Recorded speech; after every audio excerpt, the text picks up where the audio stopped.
Welcome, everyone, to Contractors Conversation interview with an executive coach and a compliance specialist. And here is Miss Cree. Oh, okay. I didn't turn off my notifications. Happy Friday, everyone. Oh my God, it's been a hectic week. It has. Oh my God. I don't know about anybody else, but I am exhausted. This time change is killing me, but that's all right. We're professionals and we're going to push on. Yes. So we have with us today Miss Cree Scott. Yep. She is the CEO and founder of Serenity Sci Consulting. I hope I Yeah, said that correctly. that is right. And I'm gonna update my name, my title, so you can see it. So tell us a little about who you are, who you serve, and how you serve your community. Yeah, so I am a psychologist by trade, and I was practicing as a clinical psychologist for several years, and then switched over into consulting and focused primarily on leadership development. And I found that I really enjoyed it. So I was in professional services for about 12 years before going out on my own earlier this year. And right now, my focus is on leadership development and coaching. And so my leadership development uh, process is more around 9 courses that I have developed. And they fall within the areas of DE&I, so diversity, equity, inclusion, well-being, so employee well-being, and human-centered leadership. So all those things around psychological safety, around emotional intelligence and agility in the workplace, authentic leadership, anything you can kind of think of to kind of put the person first in terms of leadership is where I focus. And in terms of coaching, I tend to focus more on executive coaching, but I also do some well-being coaching because I find that people are burned out and they're ready to just kind of figure out what's next for them. So I focus there as well. And yeah, I'm just really excited to be here and talk through this. I think this is pertinent. We're coming off of a world changing event, and I don't want to sound melodramatic or overdramatic, but I think our generation has experienced something that shifted the dynamic. Yeah, And those in the entrepreneurial space really had to learn to pivot on the dime. right. And Yeah, in doing that, it was like go with the flow or get lost. And that was employees, employers, and everybody else. yeah, And we didn't take enough time to kind of decompress. right. Exactly. So now that we're in this lull before the next storm, because there's another storm coming if you want to listen to the analysts, Sure. we really need to have that next conversation, whereas where you're coming in. Yeah, The leadership development, the employee centric conversations. yeah. And I love that you're the go to person. Yes, And, I love that too. I love the go-to.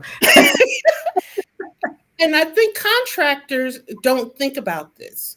Yeah, We're so busy trying to go for the win, we forget after you get the win, it's the people behind us that's performing the yes, work that yes. needs to make sure we maintain the win. Yeah, and I think that when it's everything that you're saying just resonates highly with me because I think about, coming off of COVID and there are a lot of layoffs. There are a lot of people who were a part of the Great Resignation, and the people who were left behind during that time in the workplace are almost, suffering. And so I think that's where the term quiet quitting came from in the first place, because you have these organizations that are just like, okay, we lost a lot of people, but they're having some really big challenges in terms of hiring and rehiring and staffing these projects. And so what you find is that the people who are left behind, they're still kind of moving at the same pace they were when they had, twice as many people on their team and expected to still hit their numbers and make the same results. And I think they're finally saying like, wait a minute, no, we're not doing this anymore. And so you hear the term quiet quitting, which has nothing to do with quitting. Really what they're quitting is, going above and beyond when there's no, positive, reinforcements for them to do so.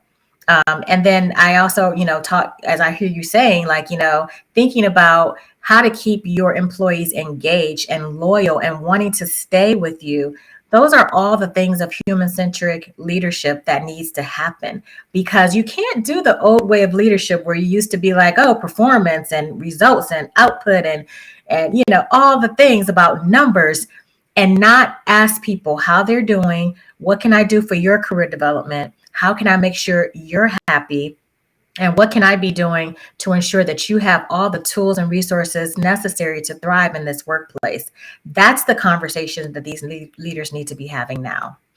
Because it's hard to maintain a compliant organization when you have a workforce that is quitting. They're Exactly. quitting on you.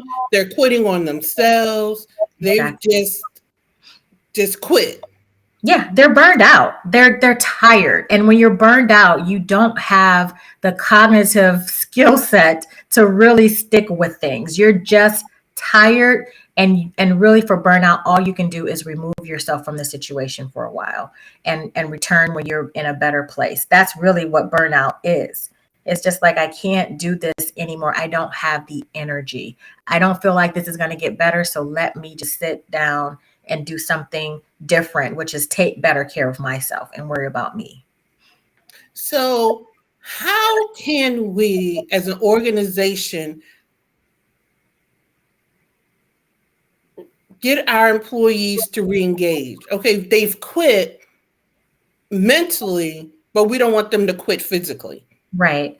Yeah, I think it's really around like taking some of those steps that I talk about in many of my courses. And it's around setting up an environment in which people feel like they can come and talk to you, setting up an environment in which you become that leader in which people really want to work for. And so that goes back to the ideals of psychological safety, which is the trust, the honesty, the really showing up. That goes back through to emotional intelligence, making sure that you understand yourself and your own emotions and how you're showing up for other people, but also being able to understand other people's emotions and react in a positive way that's going to be impactful and valuable for them.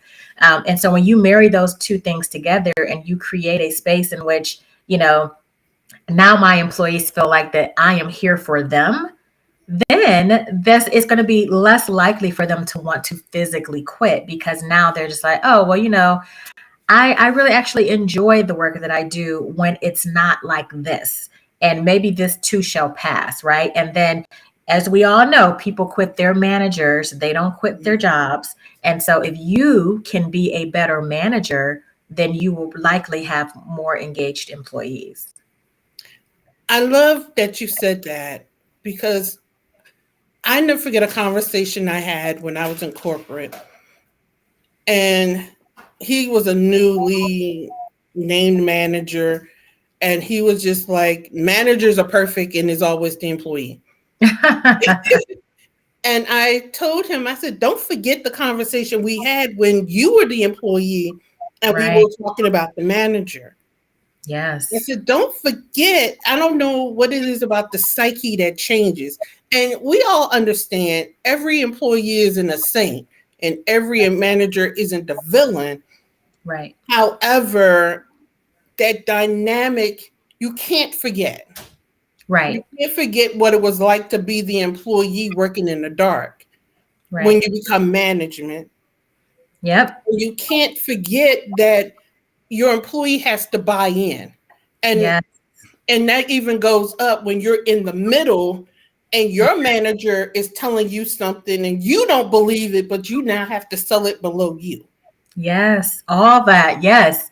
And I say this too. It's like a lot of times, what took you to get to manager or to be a people manager, those skill sets that you got to be there are not the same skill sets that you need to stay there. Right. So usually Yes. people are they're promoted based on being great individual contributors.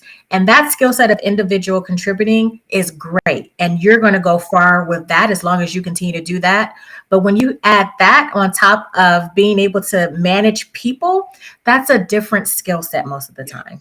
And so I think people sometimes confuse the fact that, yeah, you might be a rainmaker, you might be bringing in all the money, but if nobody likes you, none of that really matters in the long run. You're going to find yourself lonely on an island all by yourself. So yeah, it's so important to remember like what it's like to be that employee for sure, because you need a different skill set to manage people than you do to bring in money. Now, I want to continue this conversation, but I want to transition it a little bit after the next segment. So I want Yeah. to kind of pause right here Yeah. and just kind of transition a little bit. Yes. That sounds good to me. Okay. So when you're talking about, one of the things that I was thinking about as I was talking about my company is the things that you do in your company. So I'm wondering if you can talk to us a little bit about your company so that we can get an idea of that and we can kind of come back around to how we might be thinking about things in the same way.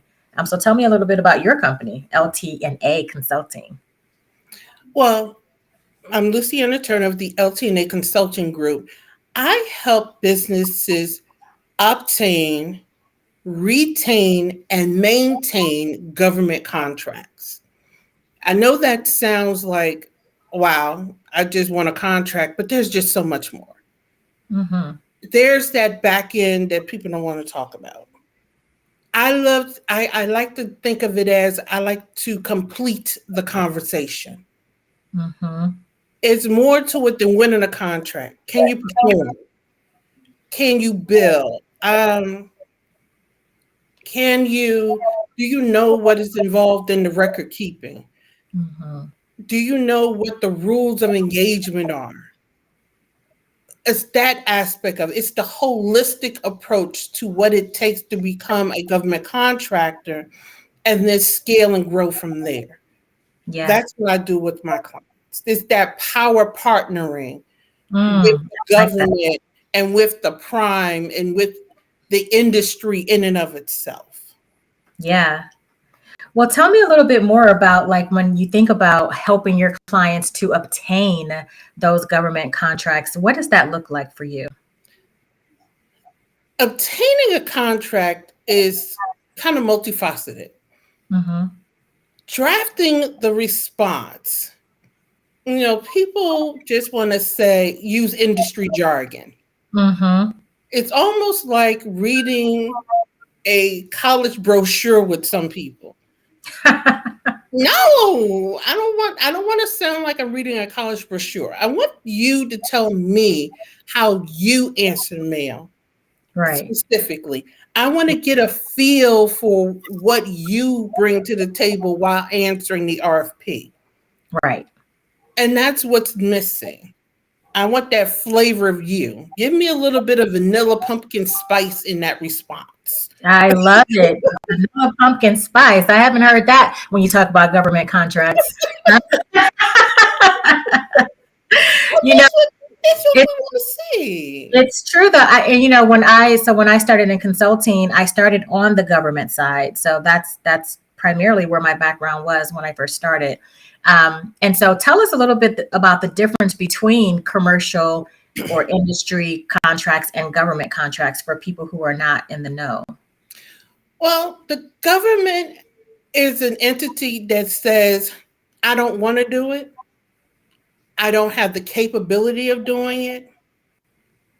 Or I have the needs and the capability and I just don't want to do it. So you don't have to convince the government, which is what I love about government contracting. We don't have to do no convincing. The Right. only thing you have to do is convince them that you're the one for the job.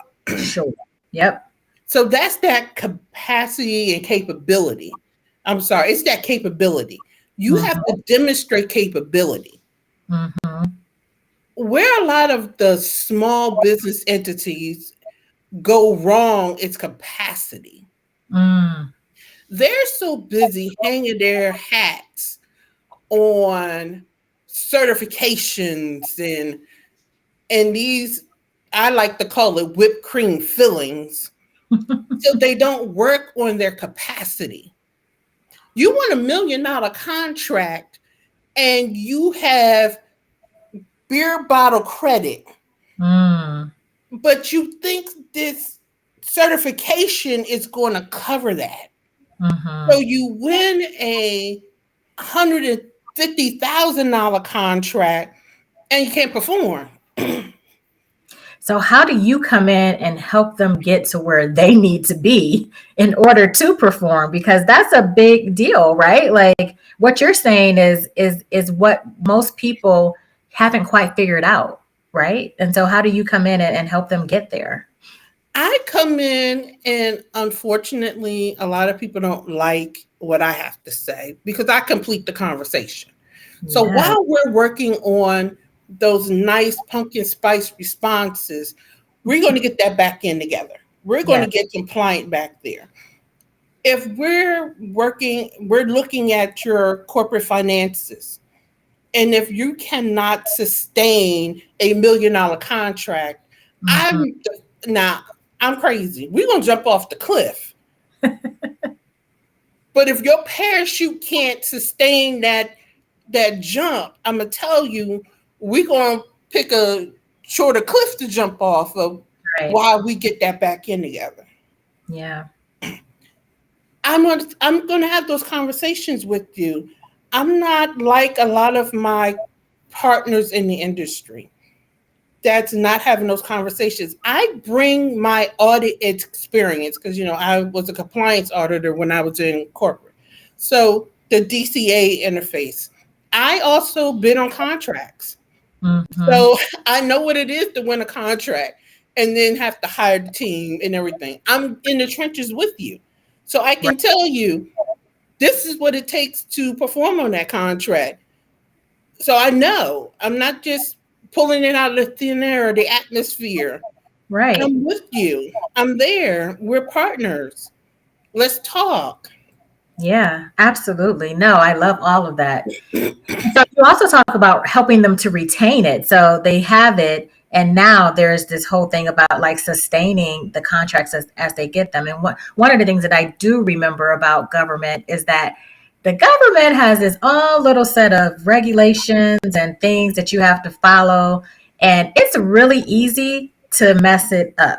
So I guess my question to you is how do you keep people in line and make sure that they're not mucking it up?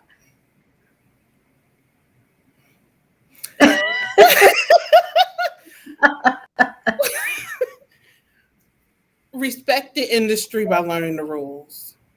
Yeah. As we build that back in, we're going to build it in with the rules in play. Yeah. I am going to teach that old proverb, teach a man how to fish. Mm-hmm. Absolutely. When I teach you how to fish, I'm going to teach you how the rod and the reel is built. Mm-hmm. And then while you fishing, because after a while, you're not going to need me to help you cast the rod, but Mm-hmm. you will need me to let you know that in seasons, which seasons that you can fish in this pond. I keep you up to date on the rules and the regulations. Awesome. Right? I let you know, hey, those rules have changed. There's Yes. there's that compliance aspect, that unsexy thing people don't want to talk about. Right. Those taxes that nobody wants to file that will get you incapable of bidding, file. Mm, mm. Yep. Those debarments, because the new debarment rules say they debar the individual, not just the company.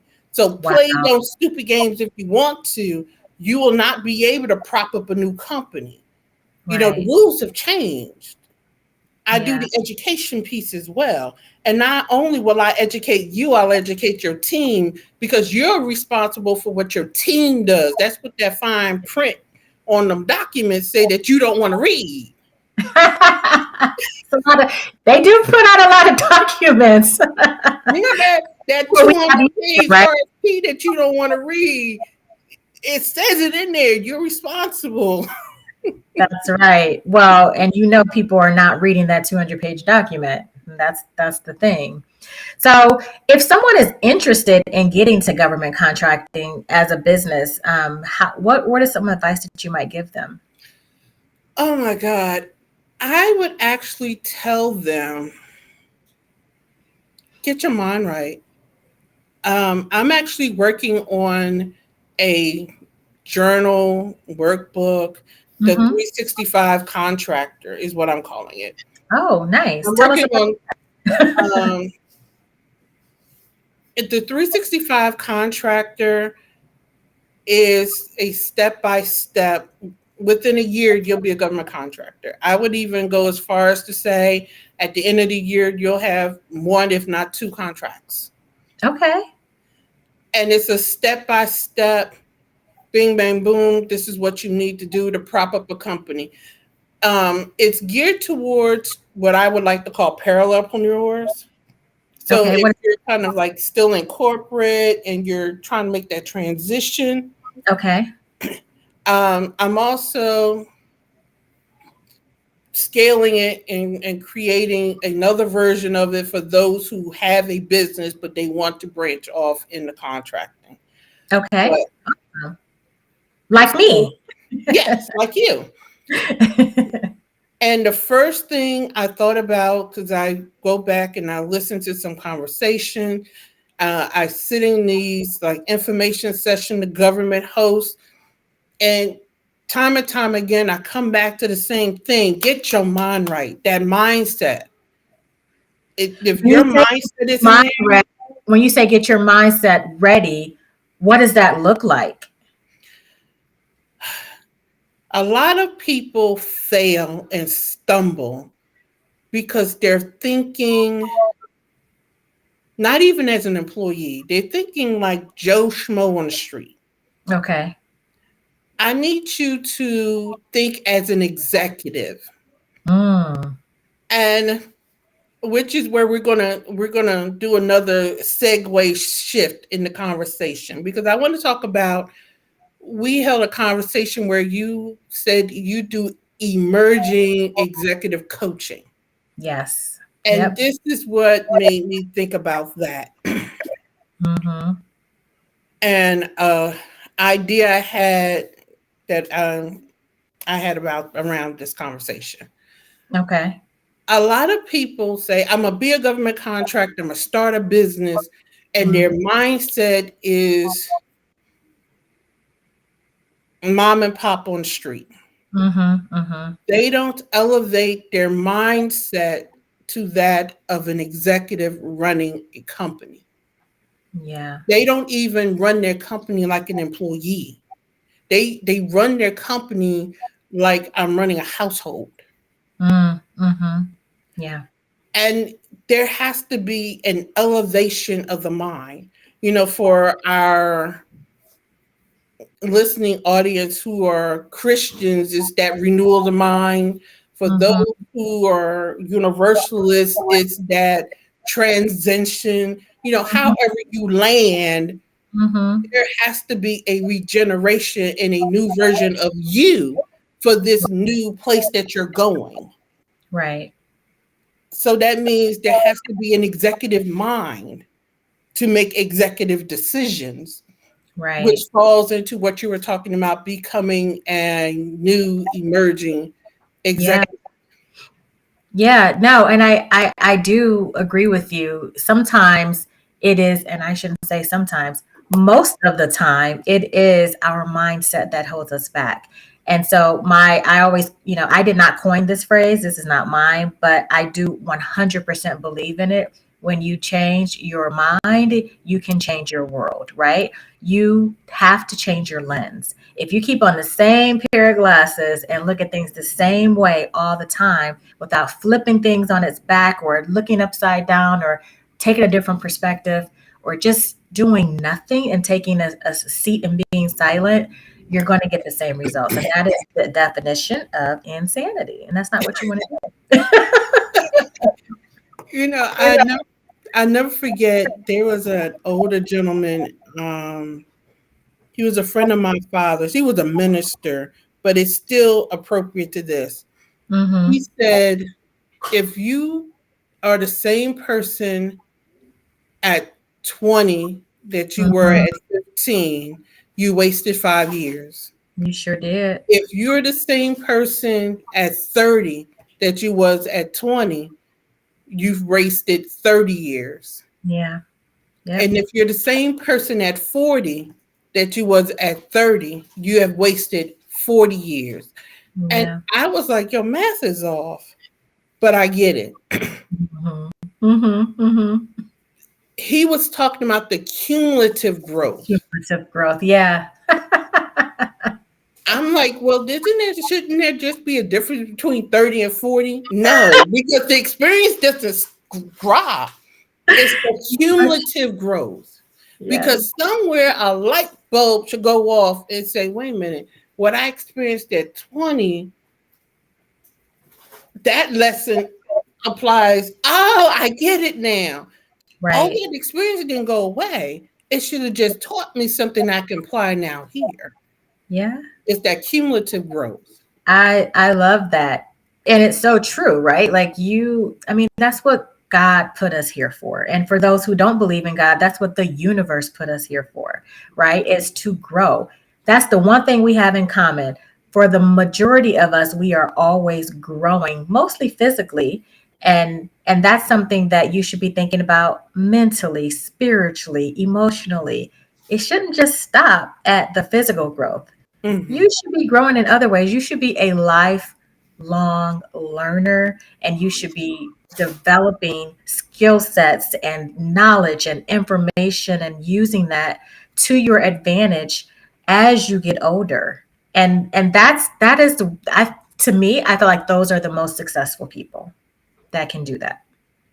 And you can tell an organization whose leadership stopped growing because the Mm, organization stagnates. yes, I And agree. those are the organizations full of quiet quitters. Right. Well, quiet quitters and just the end of and hard, I just call them hard headed. Like there's people who are just really set in their ways. I mean, look at that. I mean, that's really like how Blockbuster went under, right? Like they Yeah. saw Netflix coming. They saw it and they were just like, we're still going to just sell these videos, But if there would have been somebody there that would have said, like, I think that's changing. Blockbuster could have been the Netflix that is today. They just needed to shift. And sometimes it's hard to shift. And so I'm not saying that, I have it all figured out and move as fast and in a more, in the most agile way as I should be all the time. But I do feel like I am more willing to take those, small calculated risks when I see that there is something out there that might be better than what I'm doing, because I am a lifelong learner and I love it. Wow. This was just an awesome, amazing conversation that we had today. And I am quite sure that the conversation will continue in the Yes. future. Okay, but one thing you have to tell me before we go, though, is when is this 365 book coming out so that I can get one? Because I need it in my life, and I'm sure the viewers want it too if they're thinking about doing something like this. Well, the pre-sale will launch Monday. Woo! So pre-sale going out Monday. The actual product will be out in time for the first of the year. Okay. Everybody who buys during the pre-sale will get access to a masterclass. All right. Now, where can we find it? Where do we just go into your website? And if so, what is that? Their website is 365 Contractor. All right. Contractor or contracting? Contractor. Okay, contractor. Perfect. So .com. 365contractor.com is where you will be able to do the pre-orders. And please put in your right information. I don't know why people in 2022 put in bogus information and then want to get mad when they don't get their stuff. Oh my goodness, that's funny. It's funny and it's sad. I didn't get my stuff. Well, you fat fingered your address and we couldn't reach you because you gave us a fake phone number. So please, Well, that's the things that we used to do back in the day when, a guy would ask us for our telephone number and give us a fake number when they didn't have cell phones, right? yeah, we're a business. We're not going to spam you. We're a real business. We're not going to spam you. We're not going to give you out. We're not going to call you for a date. That's No, what they're having trauma from the past. That's all. you'd be surprised, but that goes back to that elevation of the mind. Yeah, it's true. It's true. But to me, I'm just like, if you really do want something, then yes, you do need to give the right information or have a PO box or something if you're really concerned, right? So. Yes. Yeah. And one thing that I do have is a Google phone number that is free. So if you're worried about someone calling you, just get a Google phone number for free and have it forwarded to your phone. So that way and you can track things accordingly. There you go. Business tip today. Business tip of the day. So the 365 pre-sales go live Monday. We'll be ready first of the year, and how to register for the masterclass will all be on the sales page once it goes live on Monday morning. So I love that. It has been so awesome talking to you and having this session with you. I'm glad I got to learn more about your business and the fact that you're going to have something coming out pretty soon that I can use as well. So thank you for that. it has been an awesome session, and I would love to collaborate with you in the future. I'm thinking of doing a women's and contracting event. I would love for you to come speak at it. So we're going to have to put our calendars together and get that out into the atmosphere and get that. We're doing it. Let's just call it. Let's just name it right now. We're doing that, and it's going to be fun. Yeah. So we don't want to bore the people, but we're going to put that out there as well. So that's right. Oops.